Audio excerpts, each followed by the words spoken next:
Welcome to the Punting is Winning podcast. Just two fans talking all things Hawkeyes. Here are your hosts, JD and Keith.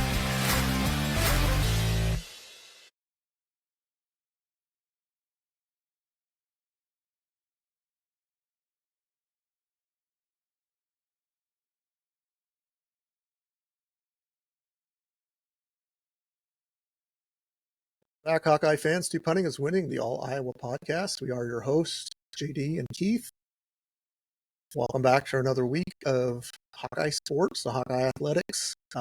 Wrapping up the basketball season, putting a nice, I don't want to say a nice bow on it. I have to eat a little bit of crow after that tournament game. I did not see that coming, but that happens. Then we'll talk a little men's hoops, new era starting for men, and we'll cover the spring sports and get rolling out of here. How's that sound? Good. Let's do it. All right. So start with the question of the week last week. That was, when was the last time the Iowa women failed to make the Sweet 16? And the answer to that was 2022. And they lost 64-62 to Ohio State. Creighton. No, Creighton. Sorry. Creighton. Yeah, it was great. We did have one person write in and get the correct answer for that. Kelvin. Yeah, I saw that. Yeah. So congratulations to Kelvin for getting that hard question, which really wasn't all that difficult, but he doesn't look anything up. So congratulations for that. Yeah. All right, let's say we go into segue into the women's season real quick here. Absolutely. Last Monday, Iowa finished their season losing, if that's what you want to call it, to Oklahoma 96-62. Now, Iowa, I congratulate you on a very good season. 23-11 after losing the the generational player that was Caitlin Clark. It's hard to replace somebody like her, which I thought we did pretty good with Lucy Olson. She was a solid player. Yeah. So I think 23 the role players that played with Caitlin. Right, Kate Martin and Gabby Marshall. Yeah, it's unfortunate that the season had to end, but by the same token, you can't win every game. You can't win every tournament. You can't even make we made the finals 2 years in a row. Iowa did, so we have that to hold on to, and I think there's good years coming ahead for the team. But playing in her final game, Lucy Olson led Iowa's scoring with 20 points. While also playing in her final game, Sydney Falter led Iowa with 9 rebounds and 5 assists, although she did not score. Iowa shot 36% from the field, 40% from 3, and 57% from the free throw line. You've got to get better at the free throw line, although that didn't cost them the game. What cost them the game was the next stat. Rebounding. Iowa was out-rebounded by 30, 58-28. Iowa also committed 20 turnovers. Those two stats really tell the tale of how the game went. You knock down, if you can keep that rebounding within 10 and you commit 10 less turnovers, I think you're still in the game. Although Oklahoma got third quarter really got hot, and it was partly that Iowa couldn't play defense well. That I don't know if they were trying something new in the third quarter that really didn't work out for them. Not sure, but officiating didn't do them a whole lot of favors early in the third quarter. They started to, cut into it a little bit, attempt to make it a game. You had a chance to cut it to a 7-point game, and then you get a very, very, very suspect intentional foul called, which I don't even know how you call that. On a reverse layup. If anything, it was a foul on the other girl. And he wiped out the points. So essentially it was.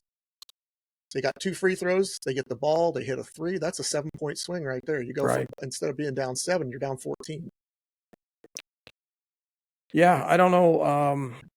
That's hard to come back from when you give up 5 points on basically an intentional foul, and they get the ball. That's hard to come back from. That's really difficult to I mean, when you're trying to make a comeback, it's just tough. Yeah, I agree. I don't, and again, that's not what cost him the game by any means. That's not what I'm saying. No. It's not that the officiating cost him the game, but that was one of those situations where, here you're making a little bit of an attempt at the very start of the third quarter. It's usually, they say, that first 5 minutes of the second half can really dictate how a game's going to go. And, here you've cut it to potentially a 7-point game. You're basically 3 possessions. And instead, now you're down, 5 possessions? Yeah. So that's kind of takes a little bit of wind out of your sails. And then the uncalled fouls on the other end was, I see a couple of them where, the official telling Jan, I had to call it. Well, you didn't have to call that. And you didn't, if you had to call that, then you need to be calling it on the other side too. Mm-hmm. And they were. But again, I'm not making that as an excuse why they lost. You don't lose by 34 when that happens. You lose by 4 or 6 points when something like that happens. There was a lot of other factors that got into it. Oklahoma getting hot, out rebounding them, turnovers. You've already went through the stats. It was a mix of, as I call it, perfect storm. Iowa playing their worst basketball game of the year. Yeah, didn't hurt Oklahoma by any means. Oklahoma playing on their home court. That didn't hurt them by any means. There's just a lot of factors playing against you in that game, and it was just a bad time to have it be your worst game of the year. You're right, and I don't know. There's a whole lot more to say about it. It's a 34-point loss. I guess you have to kind of move on from that and look forward to next season. And unfortunately, there's going to be 4 seniors that you will not be going forward with. Lucy Olson graduating, Sydney Falter, Addison O'Grady, and AJ Ediger all graduating or using up their eligibility. I would assume they'll graduate. But let's talk about a little bit about the transfer portal for the women. Yep. Iowa did have a visit this week. I think it was on Saturday from Jada Williams. She's going to be a junior this next season. She's possibly transferring from Arizona, and she was in for a visit.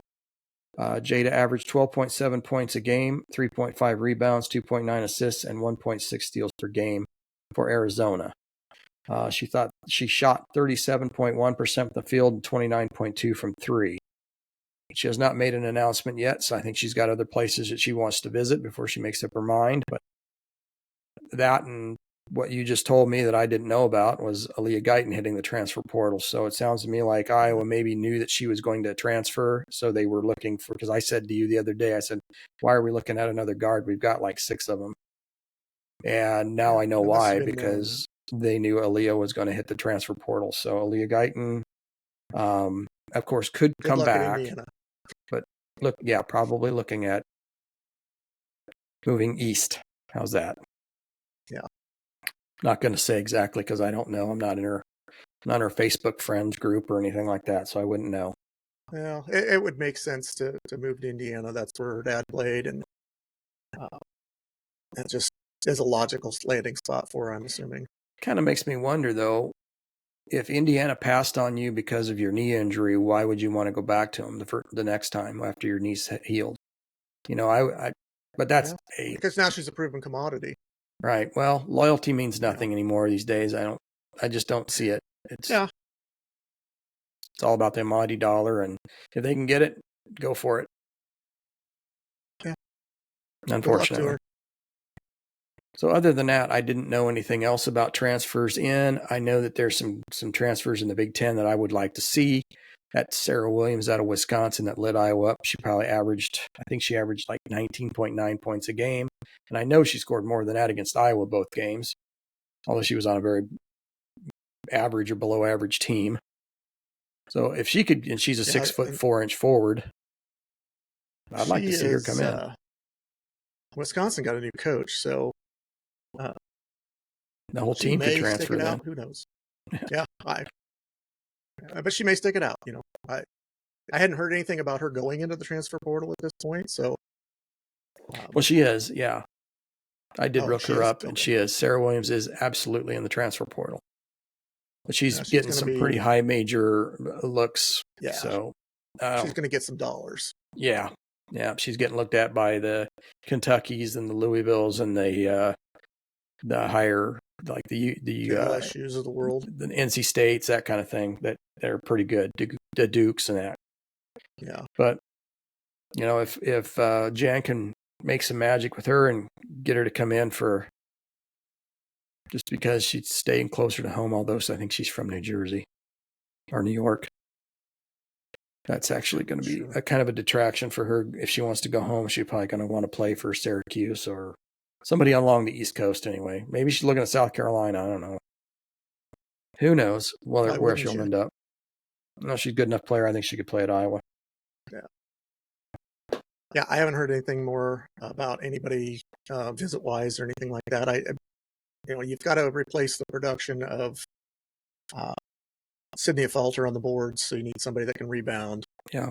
Doesn't necessarily have to be a 6'4" person, or a really tall, because Sid's only 6 foot, but she had that innate ability to know positioning and where to be. So, I think Iowa can go this off season and really work on possibly using Hannah Stolke, teaching her to hit from about the 10 to 12 foot range as opposed to being just a straight up post player. That would open up some opportunities. You could do a double post with her.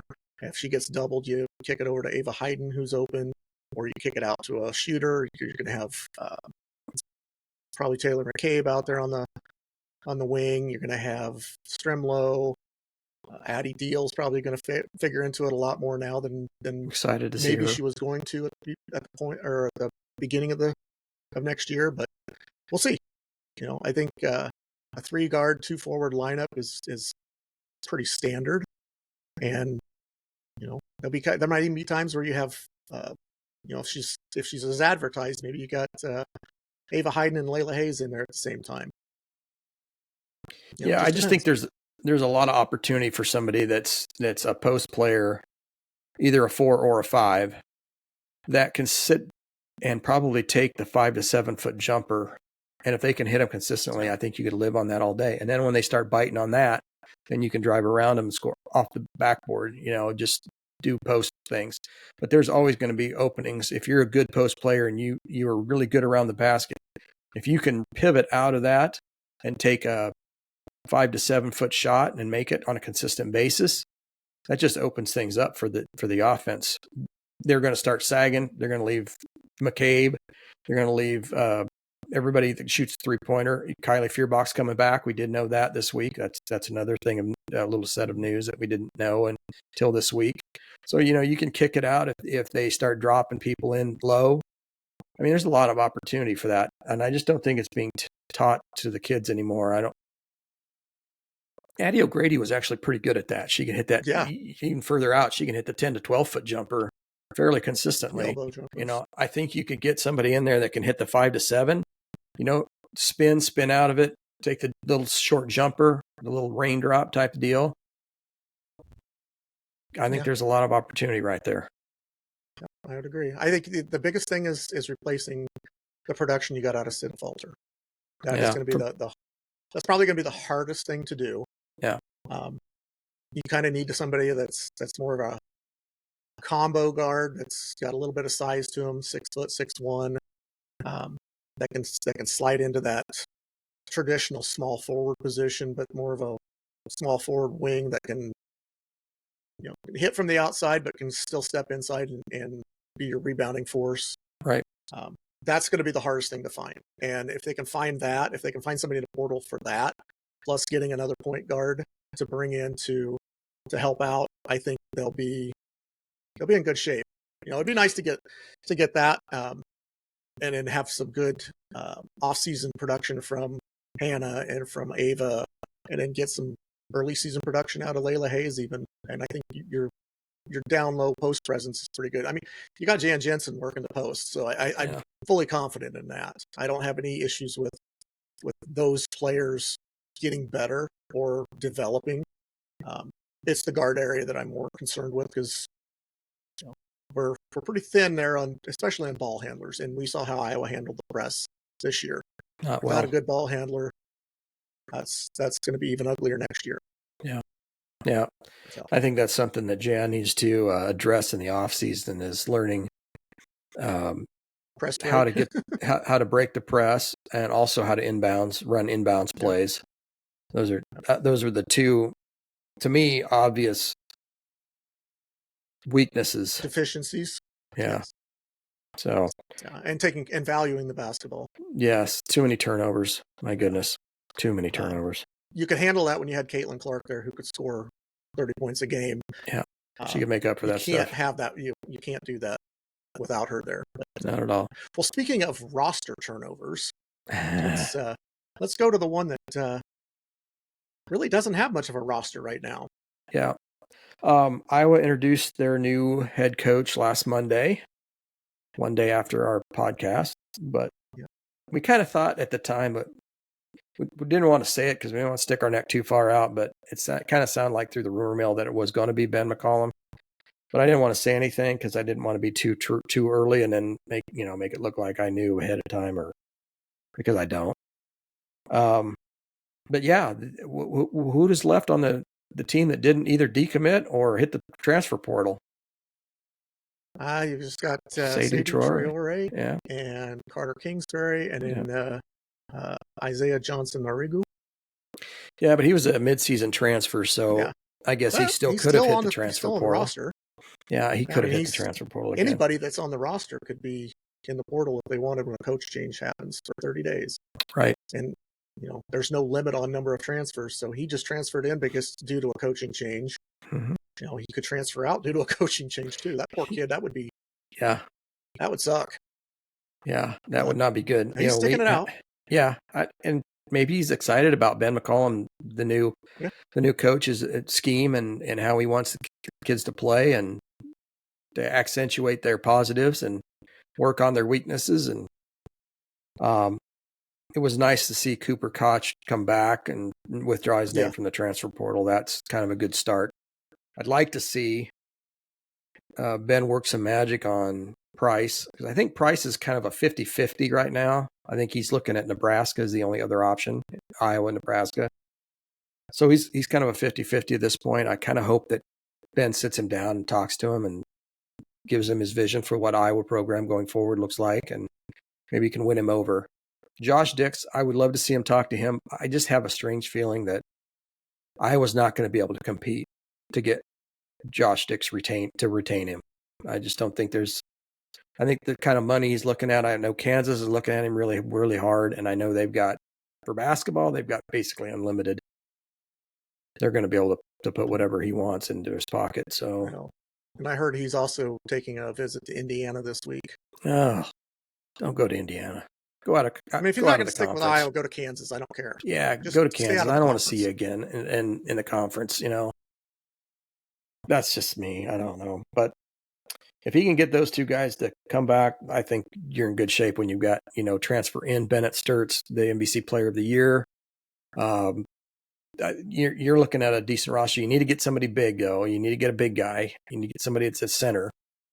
And I know he's working on it. I'm excited for it because I'm excited to see what he can bring, who we can talk into his vision and what he wants to do at Iowa, and buy in.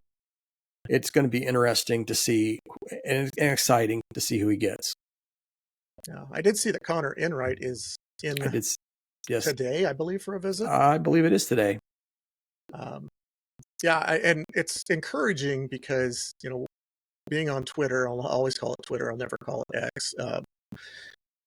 Being on Twitter and seeing a lot of these guys, so-and-so is in the transfer portal. This is who he's heard from. And seeing Iowa listed on virtually all of them. That's something that we would not have seen with Fran.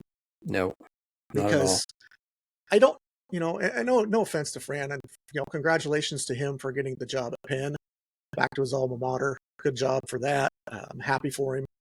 But I don't know at times, we talked about it before. He has a vision of what he wants, type of player he wants, and he wants to fill his roster with those 6'6" to 6'8" wings.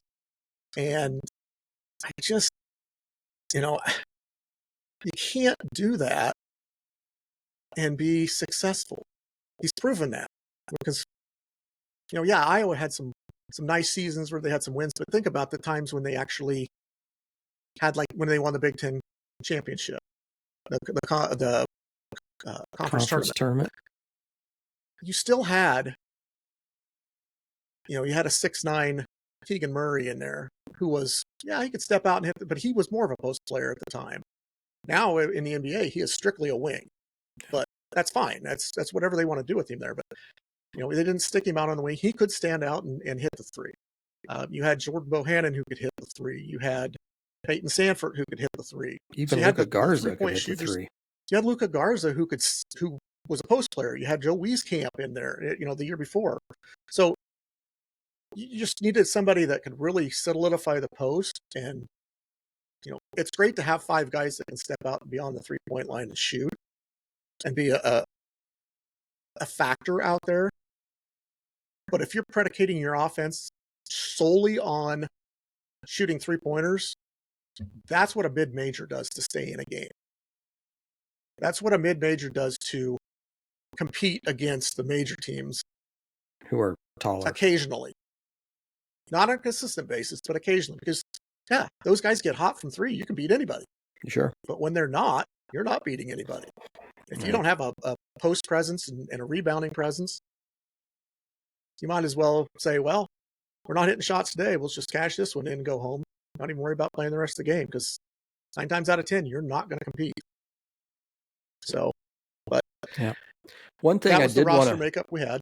Right. One thing I did want to say, it was last week, I believe I mentioned something about how the coaches never talked about the swarm and never promoted it. And you said that you saw Kirk Ferentz do it once. I didn't see that. It must have been over on the east side of the state somewhere. But it was really nice to see Ben McCollum coming out and talking about the swarm and promoting it and asking people to donate to it so that they can get some quality players in. And that's the first time I'd ever seen a coach at Iowa do that. And I was so excited. And I think I saw it on Facebook and I put my comment down there was finally, and that's all I wrote. And so there was a lot of people that agreed and said, I haven't seen that forever. I think the donations have come in pretty hot and heavy over the last couple of weeks. Last I saw, and this is totally unconfirmed, and I don't know if this is strictly NIL or if this is NIL plus potential revenue sharing, but I've heard somewhere in the range of $5.5 million. Okay. For men's basketball. I don't know if I assume that's NIL plus revenue sharing. But, probably. If it's just strict NIL, then I'm happy. I'm really happy then. I'd heard somebody had an interview with Brad Heinrichs, and he said that just in new revenue since McCollum was hired, that it's been over $350,000 just in people who had never donated before. I thought that's kind of neat. So, that's people are coming back. That the university has is they just, like you said, we're in a small state with 2 major colleges with college football, and a lower population, and we just don't have the billion-dollar donors. We don't have the multimillionaires in this state, really. I mean, we do have a few, but they're not really donating to sports. The Krauses could do it. I mean, you'd think the University of Iowa would be a no-brainer for them, but I don't see them doing that a lot. But you look at somebody like Indiana or somebody who's got billion-dollar donors. Yeah. Well, you can compete when you've got that. Yeah. Guys that have that disposable income of, hey, I'll give you 6 or 7 million in NIL. Tax Go out and buy yourself a team. Yeah. That's 3 days of work for me. Yeah. So. Yeah. Anyway. I don't know. It's going to be a whole new roster, I think, for the 25-26 season, and it'll be interesting to see who it was, as I said before. And I'm okay with that. I am too. I think it needed to happen. You need to get some defensive-minded players in there, and I'd like to see Josh Dix back, and I'd like to see Price Sanford back, but that's really about all I want to see back. Well, and honestly, I'm okay if I'd like to have him back. Don't get me wrong, but If they're not, I'm okay with it too. Yeah. I think mean, the again, best thing. if you don't buy into the defensive side, then you're a liability anyway. So I don't care how much you score.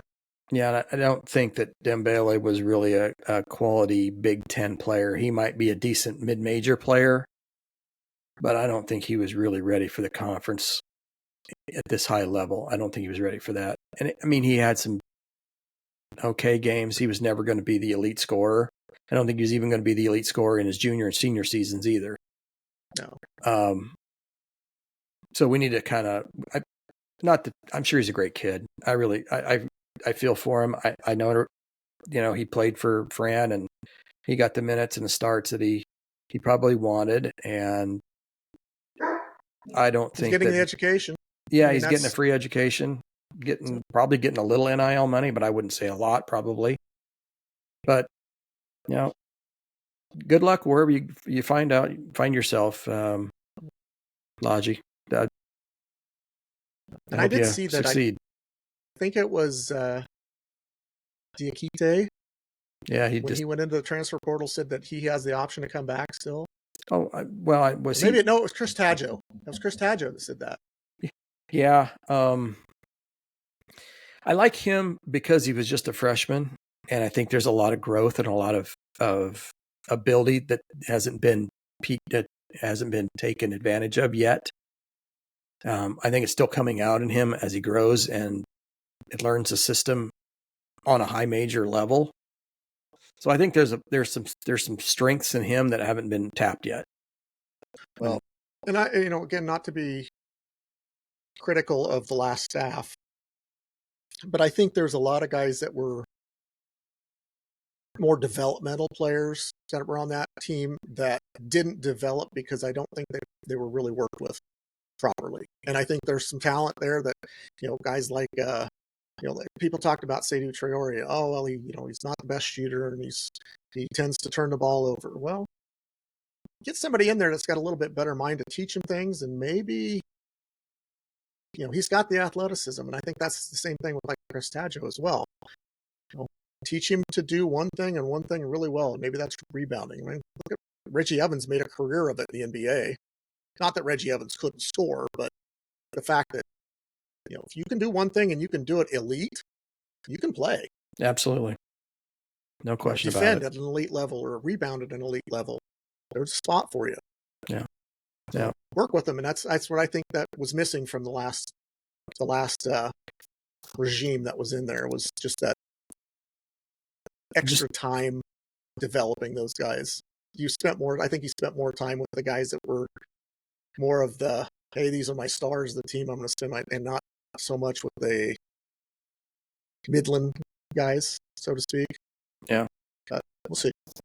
I think that's where you got Ben McCollum as more of a teacher of the game, and those guys will benefit from that. Well, let's talk about the staff going forward.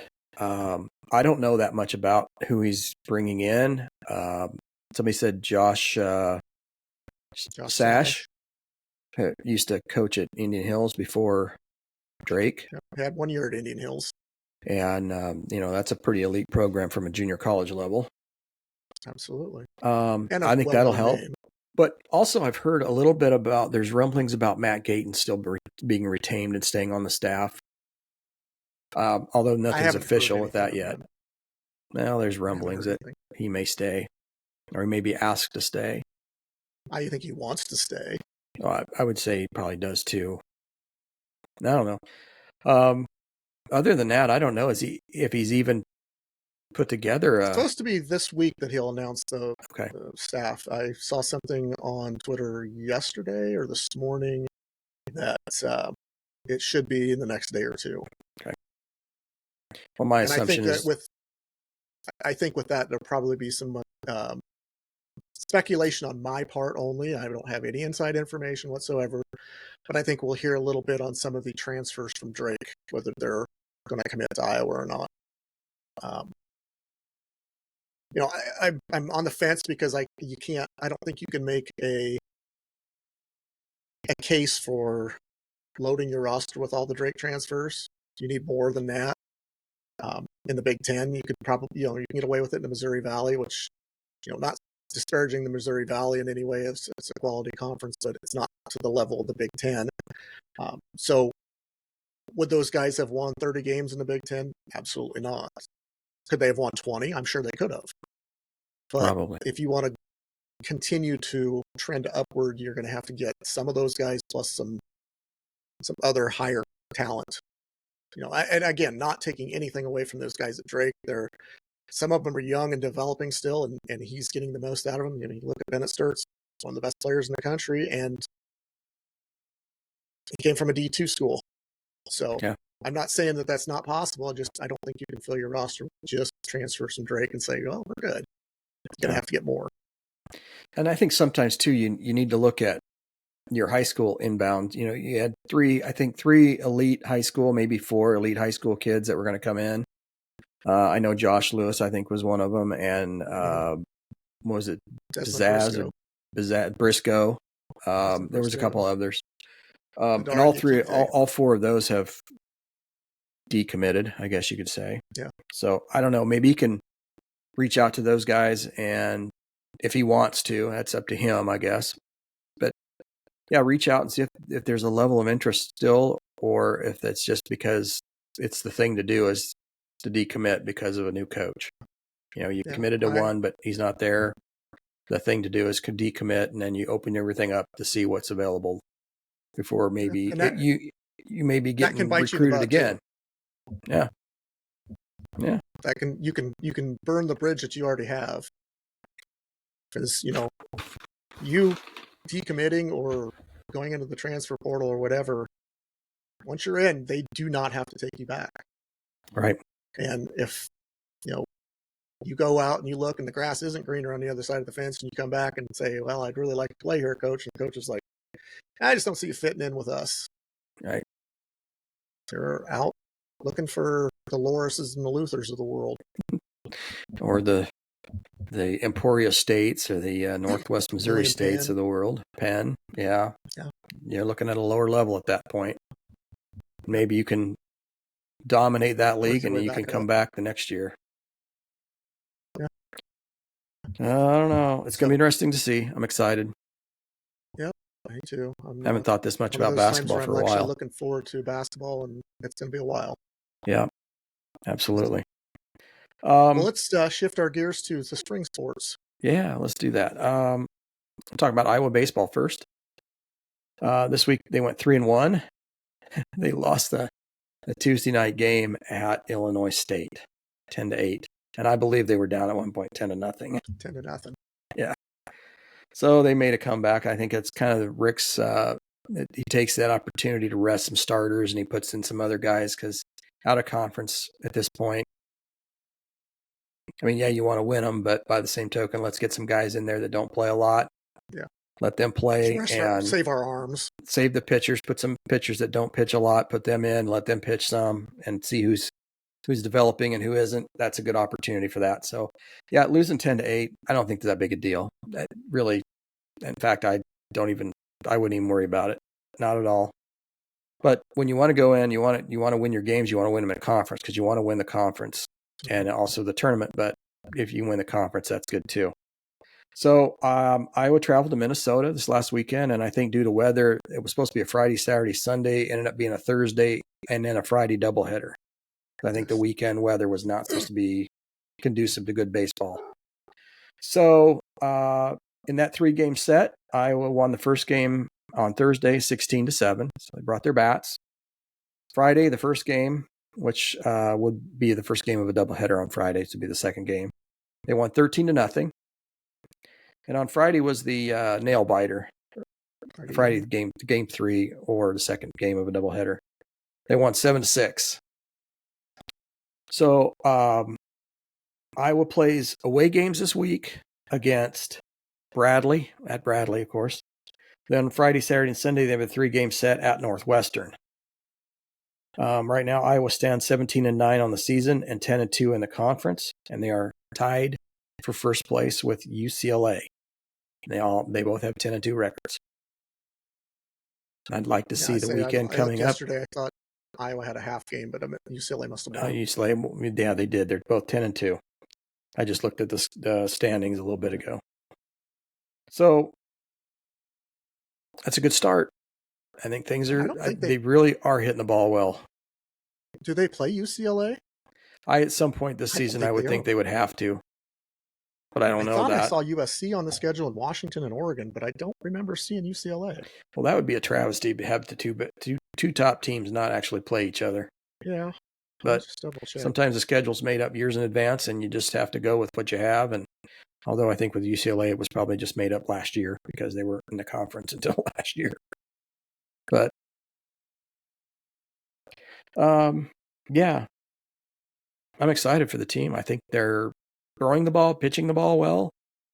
They're hitting the ball well. Of course, all these runs, 16 runs, 13 runs, 7 runs. I mean, that's pretty good. And the week before, they obliterated, I don't know, whoever they played. Ohio State, was it? So, yeah. And they do not play USC or UCLA. No USC or UCLA. No, they play at Washington, and they play Oregon State in a 3-game set. And I think they're playing at least one of those is at Princeton Park, if not all 3. Oh, that's the Des Moines games? Yeah. Okay. And then they follow that up with the season-ending 3-game set with Oregon. Then they got a UIC in there. They're at Washington. They have a return trip from Illinois State in Iowa City. Okay. And then Indiana comes to Iowa City. And then they're at Michigan as well. So, and got Nebraska as well. So, it's a very, very favorable schedule. They have been road warriors because they went to Illinois State. They went to Minnesota. They're going to Bradley this week, and they're also playing at Northwestern. So there's like a lot of games in a row that they don't get to play it at home. I'd hope after that they start getting some home games when it gets nicer. Yeah, because I think they come back to play Nebraska and UW Milwaukee. Okay, good. Actually, the UW Milwaukee's at Milwaukee. Maybe they can play on against Nebraska and Bradley. Then they're at Michigan. So, okay. Yeah, they don't. So they got a lot of away games yet still. Yeah, just at Michigan and at Washington after this weekend are their last. I mean, that's their conference out of conference or in conference away games. Yeah. Well, like I said before, they're looking good right now. They're playing some good baseball, and just hope it continues and they don't lose anybody to injury or a bad arm or something that happens to show up. They can't lose starting pitching. That's the mainstay of every team, starting pitching. Transition to softball. Sure. Okay, the Iowa softball team had a 2-3 week. They took a doubleheader against South Dakota State in Iowa City, 7-1 and 4-2. And they traveled down on Friday, Saturday, and Sunday and played Wisconsin. They lost 8-7, 4-2, and then in the tripleheader, the third game of the tripleheader, they also lost 7-5. So the Iowa softball team is 21-12 overall and 3-4 in the conference. This week they have a 3-game stint with Nebraska in Iowa City. So they get to come home and play. Nebraska are they ranked? They were 20th, I believe. Yeah. But I think, if you can beat UCLA at number 5, you could probably compete with Nebraska. Even though you only beat UCLA 1 game out of 3. It's still a win. Anytime you can beat a team with a number in front of their name, that's good. So, I don't know a whole lot more about them other than they're going to play Nebraska and Iowa City. I haven't really done a lot of research where they're sitting in the conference. Probably 3-4 is not a lot that's happened as of yet. 3-4 probably puts you in the middle, I would say. Yeah, I have no idea how good Wisconsin. I mean, there was. I remember Wisconsin used to be pretty decent. I don't know if they are still. I'm assuming that they are still a fairly decent team. I remember they had a girl from thought it was Corridon a few years back that was an absolute stud pitcher for him. Yeah. I don't think she's probably been Oh, gone yeah, a it's year been or several two. years. Yeah. I'd But say she's losing probably been 8-7, 4 or 5 4-2, and 7-5 is actually you're competitive. It's not like you got beat 8-0 or 10-0, 5. So you are, you are competitive even on the road. Because I know sometimes being the visiting team is kind of a tough thing, when you're not used to the gravel on the infield or the dirt or whatever it may be. I don't know. It should seem like it'd all be pretty standard, and all the teams would take care of their fields, and their maintenance crews would all be, pretty up on the most recent findings on how to keep the field the best for playing conditions. But here's a chance to write yourself. You're going to be in Iowa City. You can take 3 from Nebraska, and you're all back in it. Or even 2 out of 3. Yeah.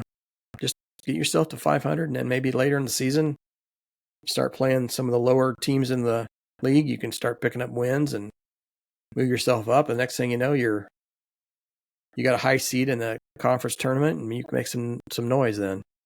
Or at least making the conference tournament. I don't even know if it's if everybody makes it. I don't think they do they?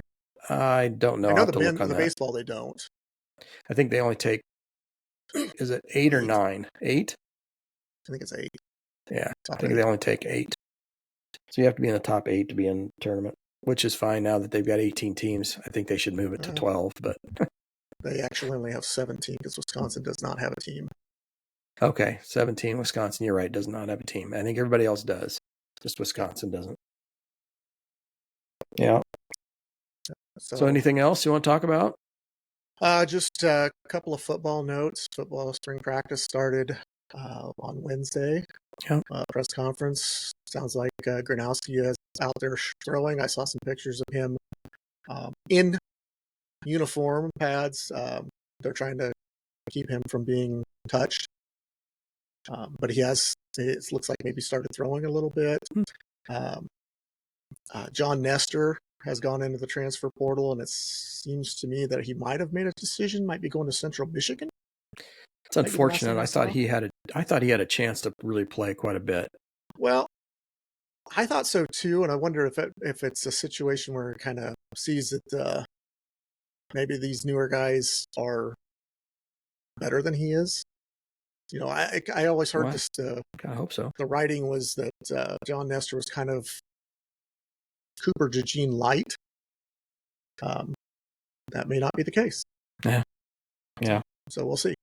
Other than that, I really haven't heard much coming out of there. Just saw the 2 deeps that had come out. Obviously, you're not going to see any of the transfers on that yet because they haven't seen them yet. So right. Don't freak out if you don't see the guys like Sam Phillips or the kid from Ball State or whatever it was that Miami of Ohio, whatever, Northern Illinois, one of the defensive linemen. Oh, Central Illinois or Central Michigan, maybe. Yeah, something like that. And there's a South Dakota State guy, I think, too. Yeah. So don't freak out if they're not on there right away, because 2 deeps at this point just don't mean anything. They really don't. Although somebody did mention something about they think that with revenue sharing, the 2 deeps will matter more. Because if you're on the 2 deep, you're gonna make more than in the revenue sharing than a guy that's 3rd on the depth chart. So it is going to be a little bit more important that Ferentz gets the 2 deep. I would think that on any other team, but not Iowa. I don't think it really matters to Kurt, unless it's an NCAA thing where they have to. Cares. Yeah, he's going to play who he wants to play, and it doesn't matter who writes on this paper. You could write down, Spencer Petras is going to be my starting quarterback, even though he's graduated. That seems like a Jim Harbaugh thing, though. You saw that he came back for Iowa Pro Day and threw the ball around. Yeah, I did. Yeah. Good for I him. have a feeling he's going to be on the coaching staff. I hope he's not. going to be on a coaching staff somewhere. Yeah. Which is fine. It took him to get away from Iowa to actually have a good season. Take that however you want. Yeah. Sad thing of it is I think had he been here last year, he probably would have got quite a bit of playing time. Oh, probably. I'm going right back. And the fan base would have been pulling their hair out. Oh yeah. Not this again. Well, whatever. But, well, let's wrap it up. Yeah, And I've got a question of the week, and then question of the week for next week. Yeah, we were talking about baseball earlier, leading the conference. Well, I thought to myself, when was the last time that Iowa baseball team actually won the conference outright in baseball? So I looked it up, and that's the question of the week. What year did Iowa last win the conference in baseball outright? No ties. I'm not talking about the tournament. I'm just talking about winning the regular season. Now, I'm not going to give you any hints. If you want extra points, you can tell me what their conference record was. You can tell me what their overall record was. Okay. But that's the question, and I'm not going to give any hints.